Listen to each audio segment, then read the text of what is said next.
Welcome to the Subjective Professor podcast, where we reject coercion and hypocrisy. It's Sunday, May 25th, 2026, episode 520. And I'm just going to read from one verse today, Matthew chapter 5, verse 9. Blessed are the peacemakers, for they shall be called sons of God. Memorial Day weekend here in the United States. An appropriately themed sermon for the day. I just thought also to remind you or to suggest that if there's something that you wanted me to talk about or even a subject you wanted me to preach about, you can make that suggestion and I'll get to it. But let's just jump into it, shall we? So, since the beginning of the War on Terror 25 years ago, there have been over 140,000 suicides by military personnel. That's four times more than the number of people killed in battle in the United States. It's recently gone down. Like it used to be um, one every hour, nearly 23 per day, 23 suicides per day in the United States because of the war on terror. It's gone down a lot, primarily because the United States mostly withdrew from Afghanistan. I think they're still in there, but the visible presence has been withdrawn. And so we have fewer suicides as a result.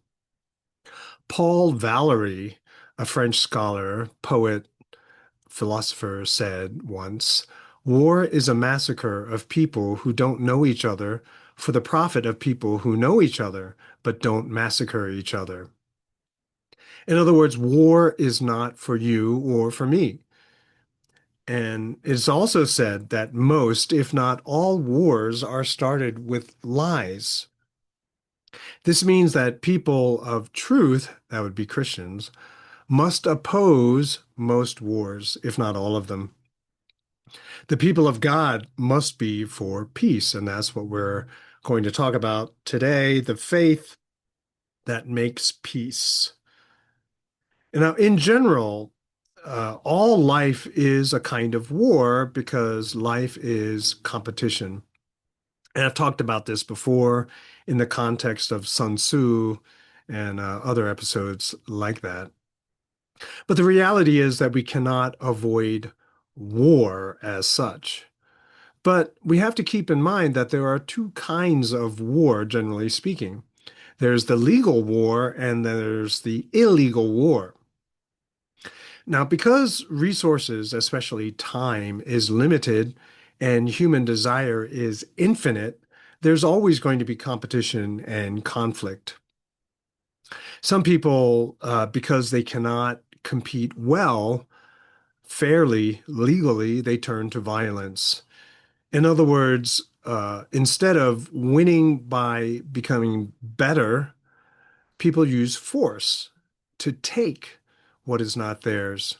In other words, what we're supposed to do if we lose at a competition, you're supposed to work harder, train harder, study harder so that you can win next time. But instead, these people who compete badly, they cheat. They use force.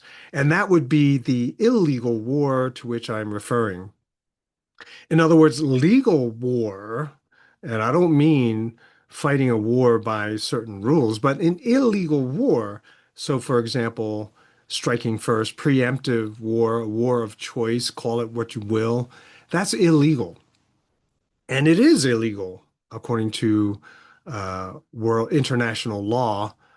Um, it is illegal. So people who violate those rules are engaged in illegal war.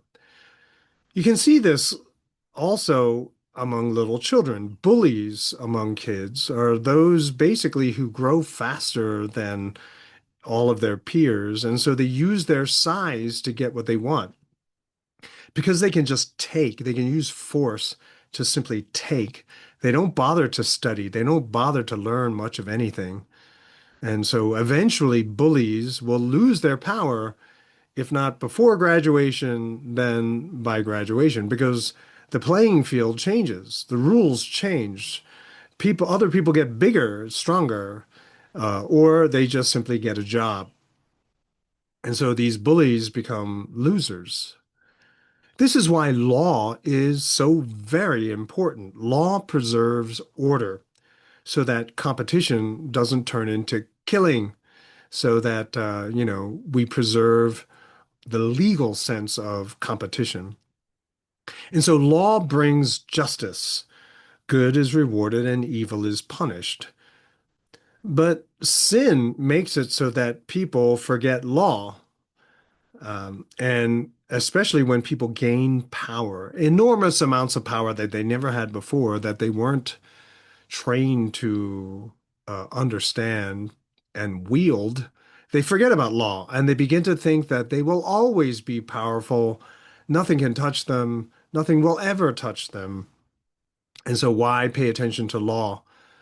One doesn't have to follow law because one is strong.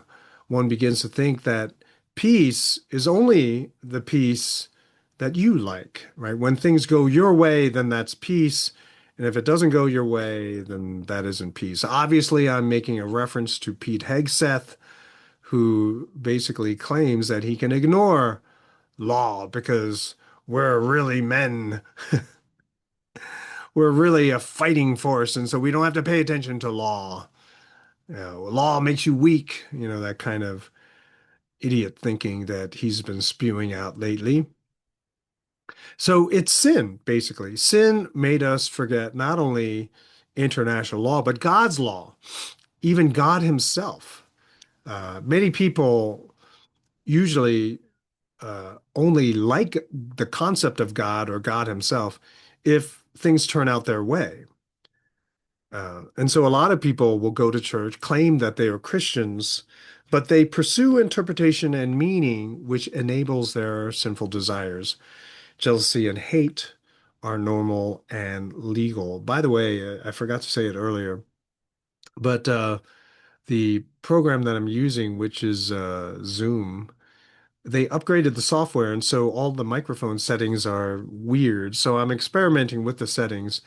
So if the sound is off, please, yeah, I'm trying to work that out. So anyway, uh, so a lot of people, because of sin, they forget law, they forget God's law, they forget God Himself. And because they are pursuing the interpretation and understanding that they like, which enables their own and justifies their own sinful desires, jealousy and hate become normalized, even legalized. And this is where you get all the hypocrisy in government and in law. When someone rises to power, they write all these laws which benefit themselves and ignore everybody else, right? And so this is the problem. This is why there's so much injustice in the world and in our society today. Now, Memorial Day in the United States, and so the last Monday of May has been declared to be Memorial Day in the United States. And it's meant for people to remember all of the soldiers who died in war. And by doing this, we're supposed to remember how expensive war is. And I'm not talking in terms of money, but in human life. Most people who die in battle are young. They're young people. And me being at my age now, 26, 30 years old is pretty young. And so when a young person dies because of war, what dies with them is all of their potential, all of the things that they would have done, um, that goes with them as well. Uh, there's a line, and it just came to me in Unforgiven, the Clint Eastwood movie, where they talk about taking someone else's life. And Clint Eastwood has this line, like, when you take someone's life, you take everything that they're going to be as well, which makes it so heavy, right? Which makes taking someone else's life just so weighty, and it affects people in weird ways. So we're supposed to by this Memorial Day, remember that war is really expensive. Now, a lot of people today don't think in those terms because they don't have to put anything on the line. It's other people and other people's kids who are going to fight in a war. And so they don't feel it. They don't feel the pain and the suffering that comes with war, particularly in the United States, because we have two big giant oceans on either side of the country. The United States doesn't know war like the way most of the rest of the world know war. And so people, don't think of it seriously. During Memorial Day, it's the day we have barbecues. And when you go to the beach, like here up in the northeast of the United States, Memorial Day is the day you have barbecues or you schedule the week down at the shore down at the beach because, you know, that's what the weekend is for. And so people have forgotten what Memorial Day is all about.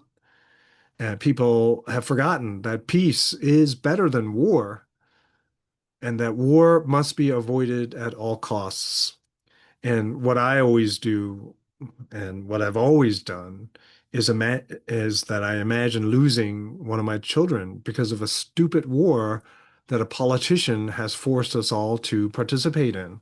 And that just puts me over. It's hard for me to do that. And then I imagine that, then I realize, I remember that I'm only imagining it and I feel so much pain. So imagine all those families that have to suffer as a result.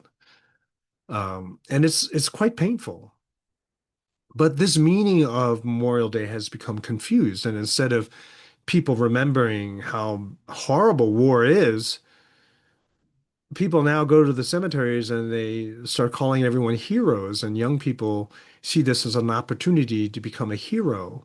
That war is an opportunity for glory. It's like the Iliad, Homer's Iliad, the book that came before the Homer's Odyssey, and it's about basically Greece and all of the war that they had at Troy, and people, and the story has been told and usually taught as a way for glory, that people participate gladly in wars because it's an opportunity for glory. It's a way to be remembered. And even I didn't say this at my church, but even the movie Troy with Brad Pitt, he has that one line where the little kid says, "I don't know if I can do what you do," and Brad Pitt says, "That's why no one will remember you." And so that's the way most people understood war.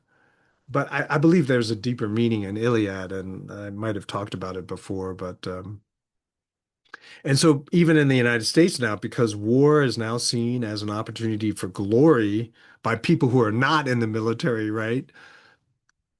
We have more war. So the US basically has been at war for the last 85 years.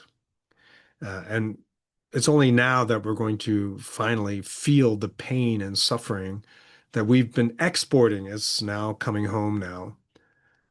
And you can also see that this pro-war propaganda is everywhere, even particularly at sports athletic competitions. You'll see flyovers, war displays, soldiers carrying the flag, and it's propaganda. It's to make war seem like it's a viable choice for many people. Well, what we have to remember as people of faith is that war is the result of ignorance. War is ignorance, ignorant of the better way of living, ignorance of solutions that don't require violence and war. And as I always say, ignorance is evidence of a lack of faith. And if you don't have faith, you're not going to receive God's blessing. There's only condemnation. So what believers are supposed to understand by faith is that ignorance is a part of sin.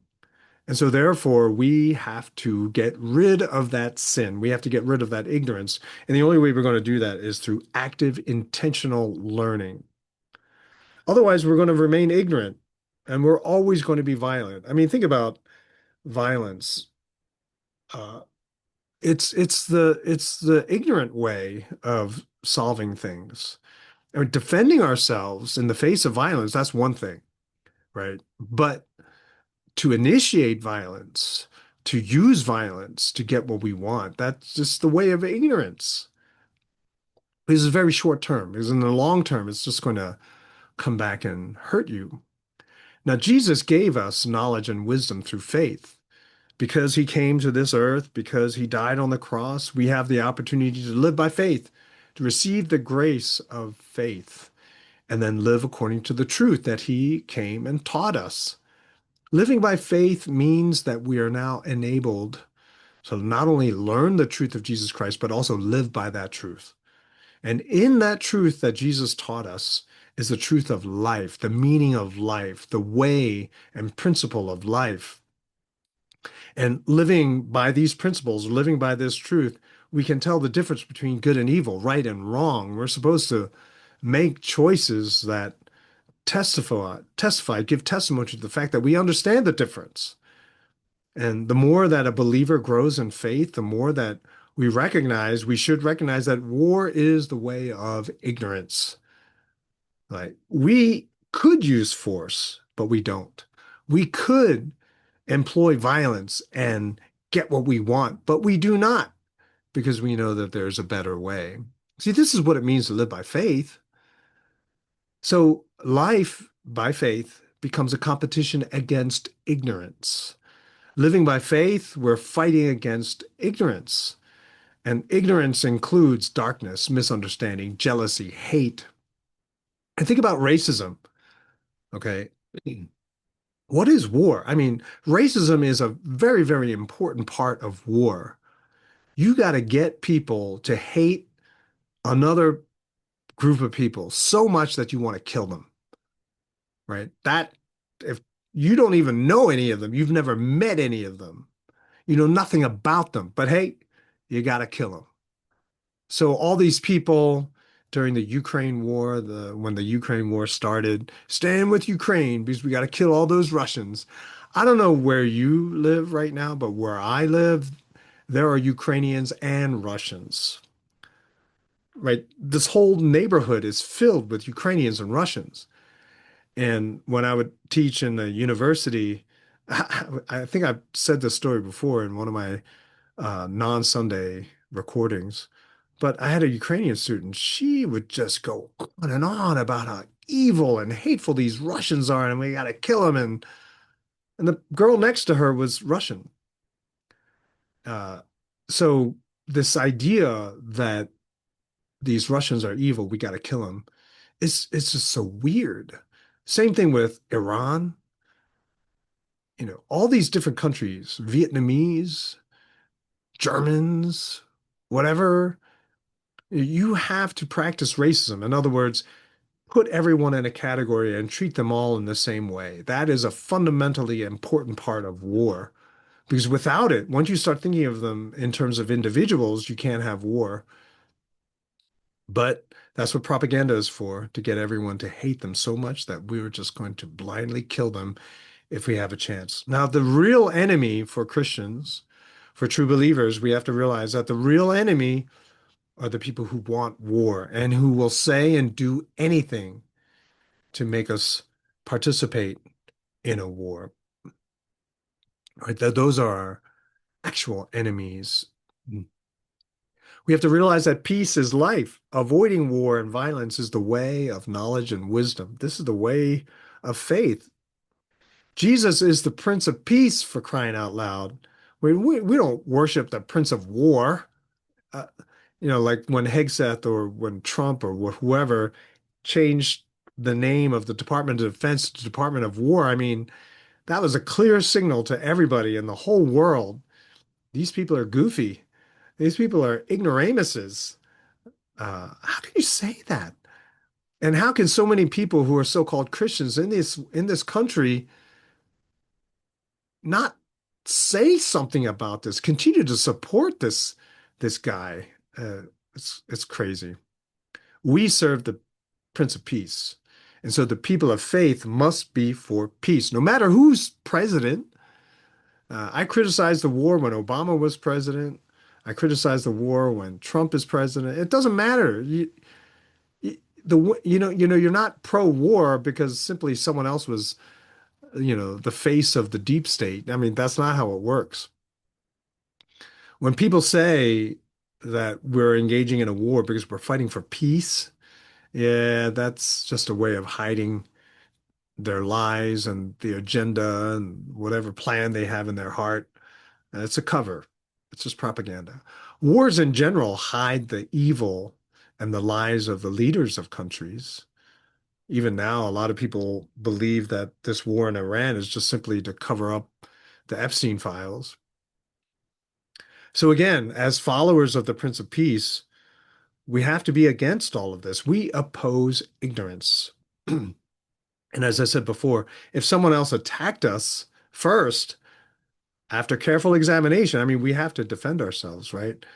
But I'm not including World War II in this, right? The Japanese attack on Pearl Harbor was a retaliation for the economic sanctions that the United States imposed on Japan, right? They're basically trying to starve Japan. And so what do? They have to retaliate. And I'm not saying it's any of it is good that the Japanese were justified. I'm just saying that the United States threw the first stone.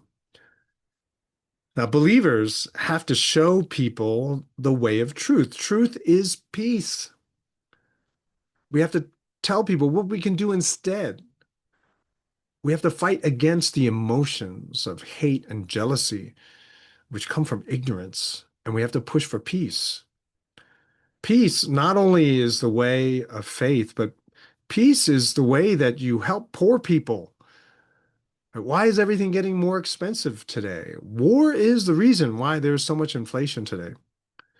Peace is how we can live together, work out solutions, actually help poor people instead of all this welfare. And we'd have more time for worship, more time to be industrious and work hard, innovate, create. And in this way, we live for the glory of God. The United States is supposed to be a nation of freedom, but this is no longer true because the United States is so bad at freedom, they only have war. Right? Remember, legal competition avoids violence. You come to the table, you compete, and the best wins, the best ideas, the best country, the best manufacturers, whatever. But because the United States is no longer competitive, war is the way. In other words, the United States cheats. And that's not freedom. That's not people who live knowing the truth. It's horrible. And so as a country, we fail at freedom. As a child, I mocked countries that engaged in war because they didn't know that an alternative solution was so much better and peace was so much better. I mocked other countries, even as a child. And now, out of consistency, avoiding hypocrisy, you got to call it like you see it. The United States is that country now. Too many people have traded knowledge and wisdom for ignorance today in the United States, and it's just so unfortunate. So those of us who live by faith, who really live by faith, we have a tough task trying to advocate for peace in a world where everyone is talking about war, who believes the propaganda, who have drunk heavily the socialization of our educational system. So it's tough being pro-peace, but we have to do it by faith. I'll insert something else here. Even just a few months ago, people used to call me the isolationist because I wanted peace. But the United States, through war, has isolated itself. And so who's the isolationist now?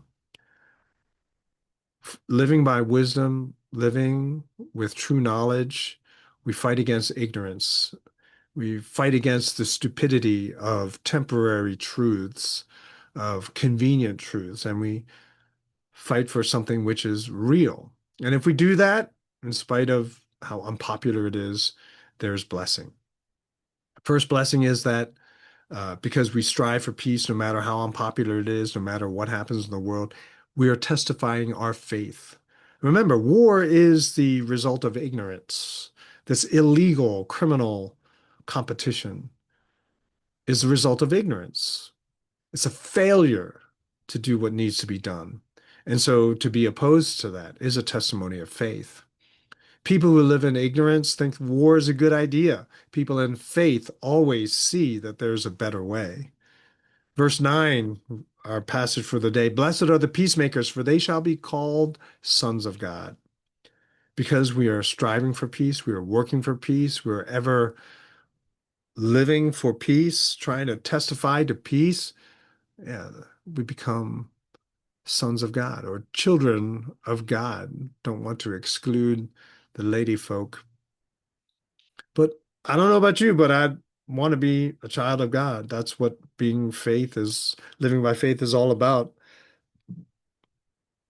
And we can do this. Living by truth in faith gives us hope. Right? When I talk about better ideas, living by true knowledge, so it allows us to see the better method, the better solution, the way to avoid war. See, that's hope. The hope for what is better. We know that God is in control. We know that everything happens according to the will of God. Well, trusting in that, saying, oh, God can't do it. He's waiting for us to do it for him. Yeah, it's just so goofy.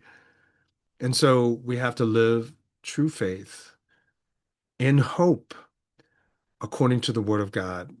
And we wait for that which is better. And I pray that, this Memorial Day, that we remember this. We remember just how awful war is. And we continue to push and strive for peace, for a better future. Blessings to you, and I hope you have a fantastic week. I'll talk to you next time.